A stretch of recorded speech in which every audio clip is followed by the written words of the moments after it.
The ocean was black glass, broken only by faint swells and the distant rumble of naval guns echoing from Kolombangara's dark silhouette. It was 23:45, August 17th, 1943. The air was thick with diesel, sweat, and the iron taste of salt. Jungle heat pressed down even in open water, and everything stank of mildew and cordite. A few stars blinked behind drifting clouds, but the moon had vanished, swallowed by the smoke of earlier bombardments. Shadows were shapes. Shapes could kill. PT-117 sliced through the darkness like a wooden needle. Its engines, throttled to a near whisper, coughed now and then as seawater splashed up through the warped exhaust ports. The 80-foot boat was an outdated relic, built from mahogany, patched with resin, barely held together after 14 patrols in 6 weeks. Most of her crew had burns or shrapnel scars. 2 were fresh replacements, still too green to understand how fast things could go wrong. At the helm stood Lieutenant Commander William "Buck" Taylor, 26, eyes red from lack of sleep, one hand wrapped in oil-soaked gauze. His fingers itched where yesterday's flame had peeled the skin. He hadn't spoken for 10 minutes. He didn't need to. Every man aboard could feel the tension vibrating through the deck, a sense that tonight would be different. Worse, or final. The plan had been simple. Patrol the Ferguson Passage. Disrupt whatever convoy the Japanese tried to sneak past. Intel hinted at destroyers, maybe more, but no air cover, no submarines, just 3 boats, PT-1117, PT-119, and PT-132, crawling blind across enemy waters. Radar was dead. The last set shorted out from salt buildup and a frayed power lead. They were using compasses, star slivers, and dead reckoning. Every 50 yards felt like a mile deeper into a trap. From the bow, Seaman Rodriguez whispered, "Sir, bearing 145, fast wake, no lights." Taylor didn't reply. He grabbed the binoculars, glass scratched from weeks of salt spray, and scanned low. A shape emerged, dark, tall, angular. Not 1, but 3. Japanese destroyers, line-ahead formation, speeding west. Their wakes churned like oil trails. They weren't evading. They were heading straight for the island. Taylor's hand clenched on the bridge rail. They weren't interceptors anymore. They were prey. He dropped the binoculars. "Battle stations. Cut the starboard engine. Drift in." The order landed like a slap. The crew scrambled, stripping off loose gear, covering reflective surfaces. Machine guns were rotated by hand. The remaining torpedo was slid into firing position, its metal skin cold and slick with condensation. The destroyers were closing. 1,000 yards now, maybe less. Their guns hadn't fired yet. Spotlights hadn't swept. The Japanese still believed these waters were clear. PT-117's silhouette, low and angled, merged with wave crests and shadows. If they held their breath, they might slip through. If even one man panicked, coughed, moved, prayed too loud, they'd be turned into vapor. Taylor moved beside the torpedo mount.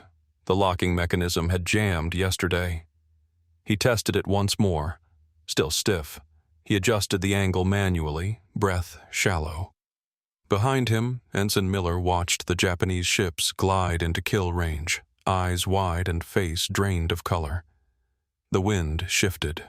Smoke from Kolombangara rolled across the water. Visibility dropped. But the noise, engine churn, propeller blade cavitation, was getting louder. At 200 yards, the third destroyer broke formation slightly. Her spotlight twitched. Taylor didn't wait. He whispered, "Fire!" The torpedo lurched forward with a violent hiss, then vanished beneath the waves. A silent dart racing toward steel hulls and sleeping men. Then the world held its breath. The explosion didn't roar. It cracked.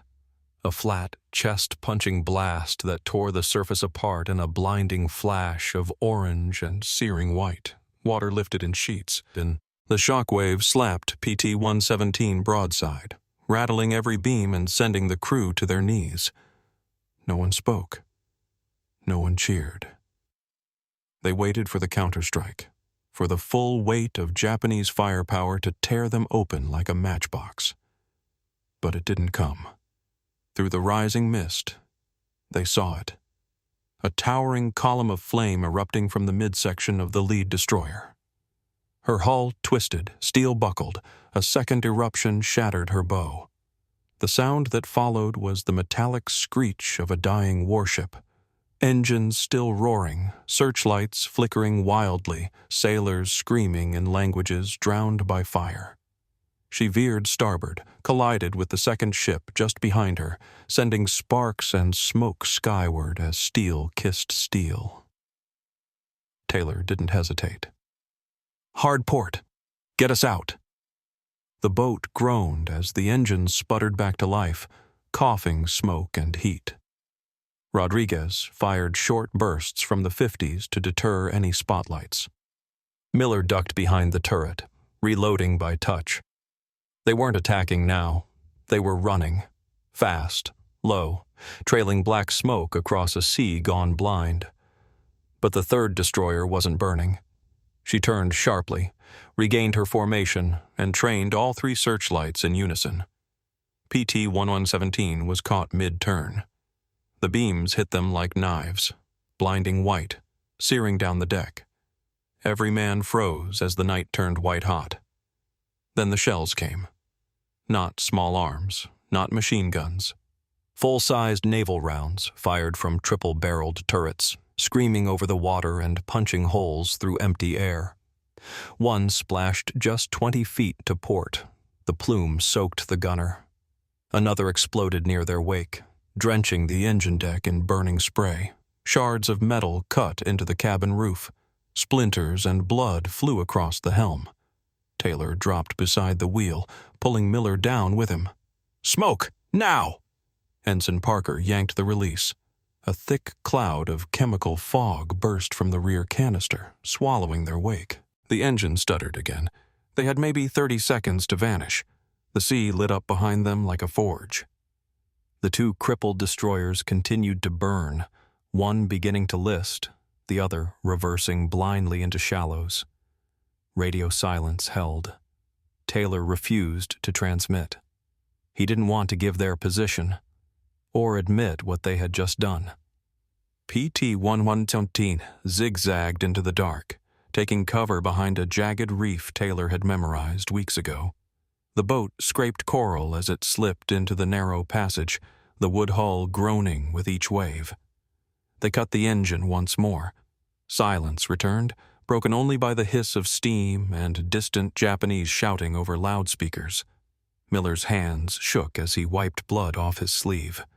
That wasn't supposed to happen." Taylor didn't respond. His mind was elsewhere, calculating enemy formations, rehearsing the turn radius of Fubuki-class ships, counting how many torpedoes were left across the squadron. One, just one, and it wasn't even on his boat. He looked toward the horizon. PT-119 hadn't reported in. PT-132 was missing entirely. Somewhere out there, more Japanese destroyers could be approaching, or falling back to regroup. Either way, PT-117 had revealed itself. They were no longer shadows. They were a target. Taylor's radio man finally spoke. "Command's not answering. Jamming?" Taylor nodded. Or worse, command wasn't listening. The crew huddled low, soaked in oil, cuts, and fear. The burning ships lit the sky behind them like ghosts on fire. In front of them, nothing but night. Taylor pulled the chart from his waterproof satchel, unfolded it over the gun mount, and pointed with a trembling finger. "We're not done." His voice was barely audible, but no one mistook his tone. He was going after the last destroyer. With no backup, one engine, and not a single torpedo left aboard. The smoke from the wrecks drifted low across the water, thick as burning tar. Taylor leaned on the bridge rail, eyes half closed, memorizing the rhythm of the waves. Every few seconds, a dull boom rolled from the horizon as the burning destroyers slowly gave in to the sea. The faint metallic creak of their collapsing hulls mixed with the shrill whine of insects that had followed the fight from the islands. The air stank of salt, fuel, and scorched paint. The perfume of victory and death blended into one choking fog. PT-117 was barely afloat. The hull had split near the stern, and water leaked through warped planks that swelled and sighed with each swell. The engine coughed black smoke, valves hissing like dying snakes. Rodriguez was patching bullet holes with rags soaked in resin. Every man moved in silence, the kind born from knowing how thin the line between triumph and annihilation had become. Taylor's mind refused rest. He replayed the engagement frame by frame. Their approach, the drift, the range, the firing angle. The torpedo hadn't been luck. It had been timing. He'd seen it in the water's shimmer, the way the destroyer's prop wash distorted phosphorescence. The idea had come 2 weeks earlier, after another ambush failed when the enemy detected their engine vibrations. He'd noticed how sound carried differently in warm night air. He had tested throttling down early, using enemy noise to mask his drift. It worked once. Command called it suicidal. He called it invisible.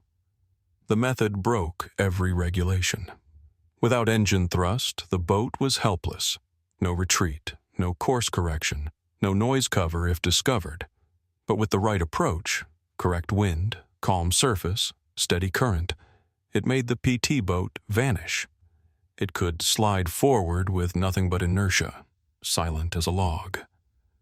Now, watching the distant fires fade to orange haze, Taylor knew he'd need it again.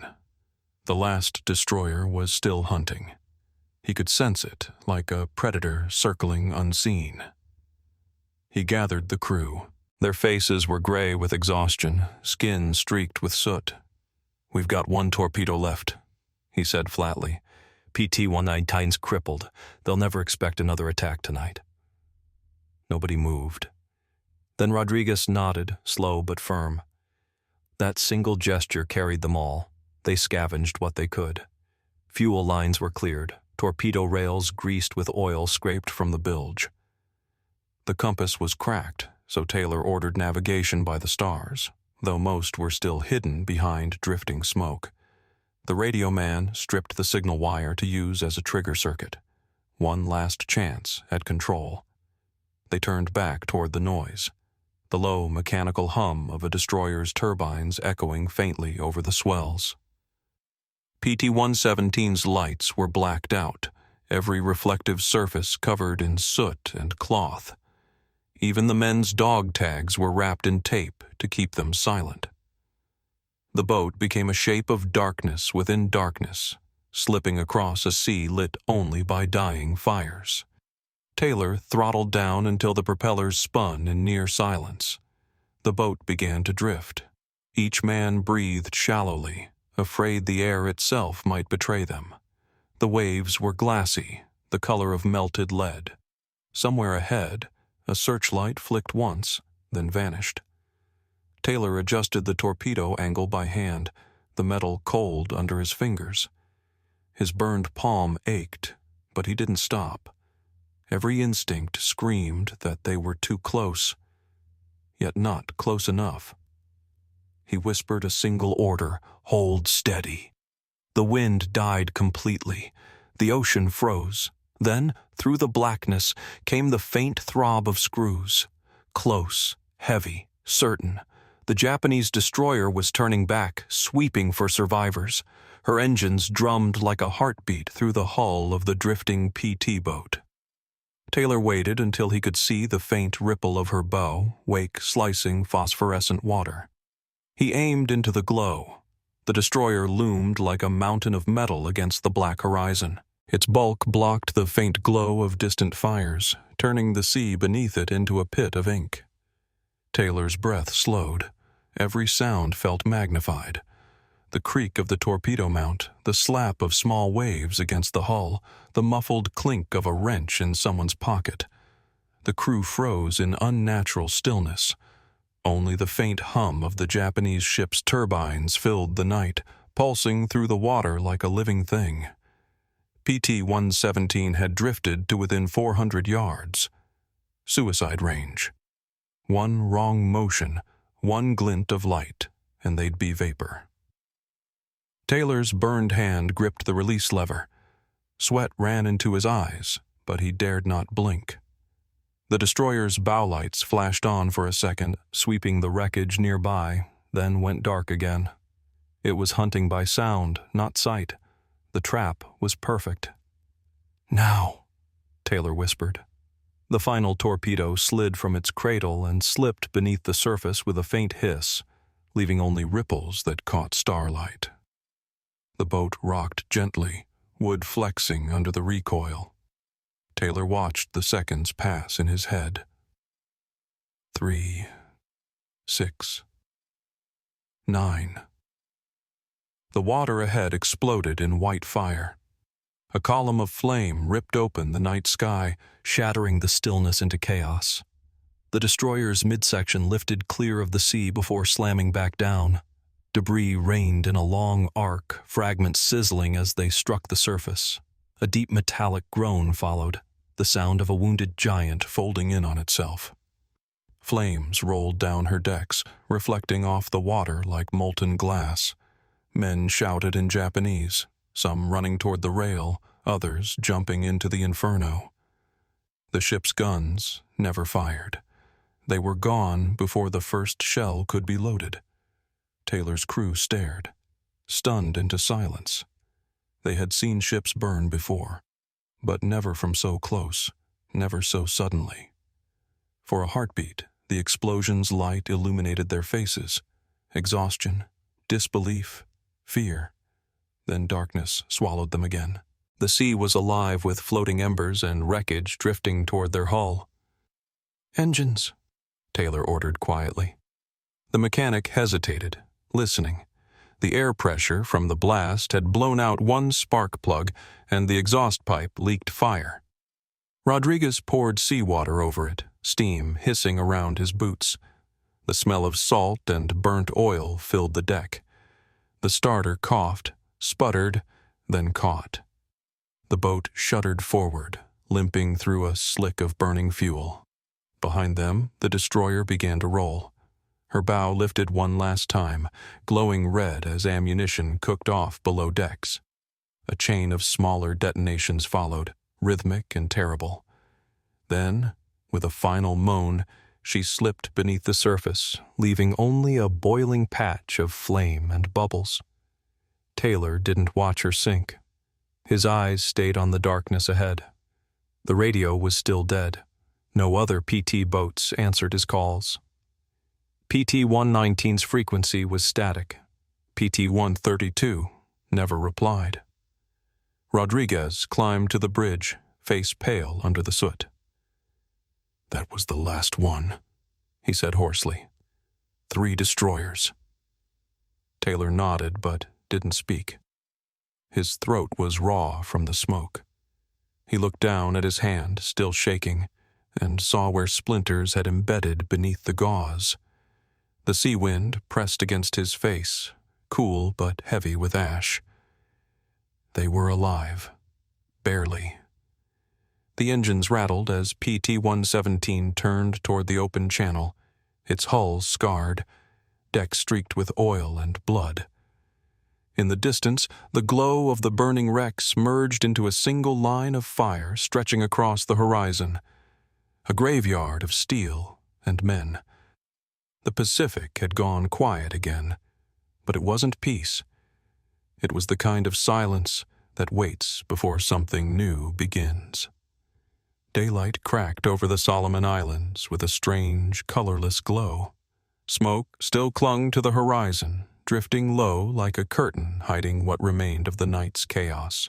PT-117 limped into the shallows of a reef-sheltered cove, hull creaking, its seams swollen from salt water and shrapnel, barnacles scraped along the keel, Birds circled above, their cries sharp and out of place in the aftermath of fire.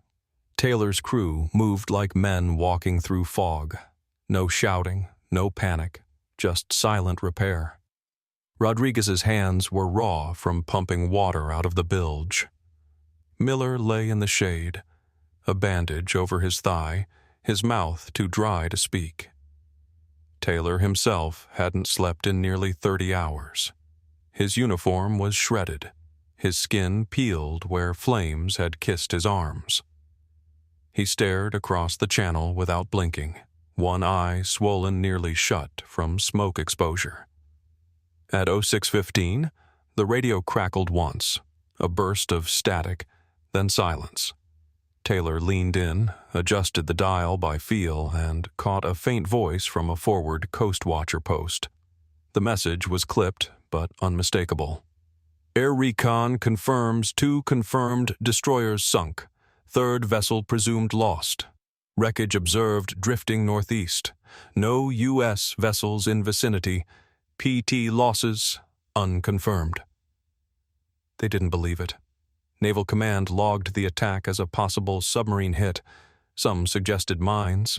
Others guessed air-laid torpedoes. Nobody in the rear believed that a lone PT boat could sink not 1, but 3 fully manned Japanese destroyers in a single night. The numbers didn't make sense. The odds were mathematically offensive. Taylor didn't argue. He simply reported his coordinates and requested engine parts, medical evac, and torpedo resupply. When pressed for details, he gave none. The silence was his proof. By 9 o'clock, 2 Marines arrived in a dinghy, their voices flat, uniforms stiff with dried blood. They'd been trapped inland for 5 days and saw the explosions from the ridge. One pointed back toward the open sea and said, "Thought you guys were dead, or ghosts." Taylor looked up and said, "Both." That afternoon, a reconnaissance PBY flew overhead, circling twice before banking north. Its crew photographed the oil slicks, twisted hulls, and drifting bodies with a quiet efficiency that made the wreckage feel like a museum exhibit, not the aftermath of one wooden boat's defiance. When the Prince arrived at the nearest base, intelligence officers sat in stunned silence. The hull sections matched Imperial Japanese Navy destroyer classes. No doubt remained. Someone had done the impossible. The Navy responded with protocol. Reports were classified. Statements were revised. Taylor was summoned but not awarded. Instead, he was transferred, reassigned to command a squadron with operational discretion and no formal oversight. The wording was precise. He would operate independently. No backup, no press, only missions. Behind closed doors, officers argued over how to replicate what he had done. Engineering teams requested access to his boat. The hull was denied transport, too damaged, too fragile. Taylor refused to let anyone touch it. "She earned her rest," he said. Instead, he handed over a list of modifications handwritten in grease pencil on a piece of chart paper. At the top, in smudged print, were 2 words: Ghost Glide. Within 2 weeks, 6 other crews were training to drift in silence. Engineers stripped exhaust valves. Painters blended hulls with ocean gray dyes. Torpedomen practiced blind loading under blackout conditions. Doctrine didn't change, but something had shifted. The old rules bent slightly, enough for something new to slip through. Taylor's boat, though battered, remained afloat. With patchwork repairs and 2 replacement crewmen, PT-117 was rearmed with 3 torpedoes, fuel drums tied with wire, and a signal flare pistol reloaded from stolen supplies. By the next full moon, they were back in the water. Same crew, same hull, different mission. This time, they weren't alone. The sky turned gunmetal as dusk fell over Vela Gulf. Clouds hung low and heavy, smeared with blood-orange light that barely reached the water. Rain threatened but never came. Beneath that thick horizon, 4 PT boats moved in formation. Silent, blacked out, nearly invisible. Taylor now commanded them all. Each boat carried 3 torpedoes, no radar, and one common memory. What had happened at Ferguson Passage. Crews had drilled night after night, learning to drift by engine pulse, to adjust bearing without wake, to listen for vibrations through their boots. Their hulls were dulled with smoke and soot, paint darkened with charcoal dust and oil rags. Flashlights were banned. Orders were passed by hand squeeze or finger tap. Even breathing was quiet, controlled. Every man had memorized the glide. Taylor stood at the lead boat's helm. His burns had cracked open again under the salt wind, but he refused bandages. A fresh flare of pain kept him awake, focused. His chart, laminated in sweat, showed the precise curves of Vela Gulf. 2 reefs to the east, a depth shelf to the west. They would strike where no destroyer could turn sharply. Recon said 3 Japanese ships were inbound, transport escorts. Heavy, fast, well-armed. Their mission was extraction, not combat. But if they spotted the trap, everything would burn. Taylor had split the boats into 2 lines. PT-117 and PT-134 would drift west, blocking retreat. PT-126 and PT-129 would attack on entry, then vanish. 1 pass, no second strike. At 0114, the first contact came. A glow on the horizon, then another. Twin funnels slicing across the black. Japanese destroyers, exactly on course. The boats powered down, no prop wash, no chatter, just glide. Taylor crouched by the torpedo mount, adjusting the angle by eye. Rodriguez tracked range with a stopwatch. 1 boat to his left signaled, enemy now at 600 yards in closing. The sea was calm, oily, perfect for speed, perfect for fire. PT-126 opened first. 1 torpedo launched clean, the hiss barely audible. Then another from PT-129. The destroyers reacted too late. Searchlights swung wide, but no hulls were visible, just water and stars. The first blast came midships, a clean strike. A sheet of flame climbed skyward, silhouetting the other 2 ships. The second torpedo struck moments later, tearing the engine room from the stern of the trailing destroyer. Crewmen jumped into the water, their shapes flailing through smoke and light. Alarms screamed in Japanese. Taylor's boat advanced 30 yards before loosing its own torpedo. He didn't wait for confirmation. He turned hard starboard, engines gurgling back to life. PT-134 peeled in the opposite direction, sending tracer fire across the enemy's bridge windows to blind the gunners. The third destroyer fired back, fast, erratic, wild. Shells landed around the retreating boats, geysers erupting like mines. 1 clipped PT-129's bow. The boat spun, hull cracked, and then disappeared into smoke. No call came, no voice broke through. Taylor pressed forward anyway. PT-117's torpedo struck the final destroyer just below the bridge. The impact was instant, blinding. Steel fractured. A plume of water lifted skyward, then collapsed inwards, taking the deck with it. The destroyer buckled, its nose lifting like a beast rearing in agony before rolling over. A shockwave hammered PT-117's flank. Taylor was thrown sideways, striking the bulkhead with his shoulder. The wheel snapped free. Sparks rained from the instrument panel. Rodriguez took the helm. He pushed the throttle, swerved around burning debris, and rejoined the surviving boat. The 2 remaining PTs zigzagged toward the reef line, racing ahead of the growing inferno behind them. When they cleared the Gulf at 0203, only smoke followed. All 3 enemy destroyers were gone. Not limping. Gone. Taylor looked back once. The sea reflected orange fire in broken waves, as if the ocean itself had ignited. No one cheered. They just watched and drifted and waited for the next order that might be their last.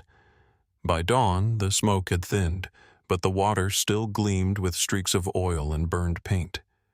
Pieces of deck plating drifted like dead fish, scorched and silent. The air reeked of carbon, seawater, and ruptured fuel tanks. Gulls circled low but didn't land. Even scavengers hesitated. PT-117 floated at idle, hull groaning under its own weight. Taylor sat with his back against the engine hatch, legs stretched, one hand clutching his ribs. Something inside was broken, maybe more than one thing. His uniform was torn to threads, blood soaked through the left sleeve and dried into the canvas. He refused a tourniquet.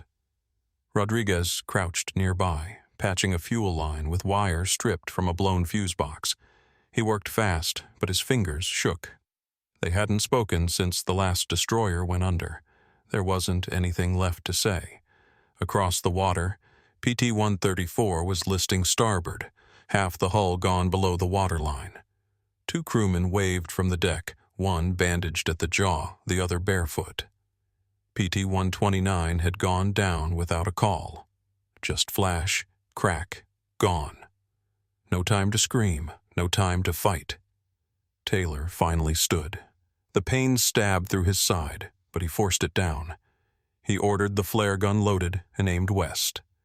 A single red star arced into the morning sky. The response came 20 minutes later. 2 dots on the horizon, then 4. Patrol boats from the nearest outpost. Not rescue craft, just retrieval. The returning crews said little during exfiltration. They helped the wounded, carried bodies in tarps, gathered dog tags into a rusted ammo can. No one asked what had happened. The fire in the sky spoke louder than any report could. Back at base, Taylor walked off the boat under his own power. He turned over command of PT-117 without ceremony. His first request was not for a medal or citation, but a crate of spark plugs and a new drive shaft. He had plans. The officers didn't understand. They didn't need to. The brass wanted confirmation, numbers, proof. Taylor handed over a map drawn in charcoal, marking each attack with range estimates and timing notes. He gave no theories, no drama, just cold data carved into salt-stained parchment. By the end of the week, the Navy's internal report logged the battle at Vela Gulf as the single most effective PT boat engagement of the entire Pacific campaign. 3 destroyers sunk. Minimal American casualties, 0 air support, 0 radar, all torpedoes delivered by hand. The file was marked Unexpected Result, Recommend Tactical Review. But behind closed doors, everything changed. Torpedo crews began training on drift release targeting. Manuals were rewritten with new engagement diagrams. Forward observers were ordered to record acoustic wake trails. Hull paint orders shifted from light gray to blackout green. It spread quietly. Not as celebration, but necessity. The Japanese response came days later. Night convoys ceased. Resupply operations were scaled back. Commanders reallocated destroyers to protect the Central Pacific lanes. Losses off Kolombangara were too great, too sudden. Rumors spread, not of submarines or mines, but of small American boats that attacked from nowhere and left only fire behind. In Tokyo, one captured officer questioned during an interrogation whispered something that confused even the translators. His voice trembled, eyes wide. The ghosts. The burning ghosts in the black water. Taylor never heard it. He was already gone. The last time anyone saw him in uniform, he was leaning over a torpedo tube, sleeves rolled, drawing new angle marks in chalk. Behind him, PT-117 waited in dry dock, her hull wrapped in canvas, her name half burned from the side.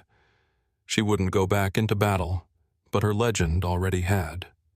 By September, whispers had replaced reports. Across the Solomon chain, infantry patrols and signalmen spoke of ghost boats. Silent, flame-wreathed phantoms that came from nowhere and left only ruin behind. Nothing official, nothing in writing, but the tone had changed. PT crews that once drew derision from fleet officers now found themselves summoned to tactical briefings. Commanders asked how they drifted without wake, how they could fire by feel, how torpedoes could strike without sonar.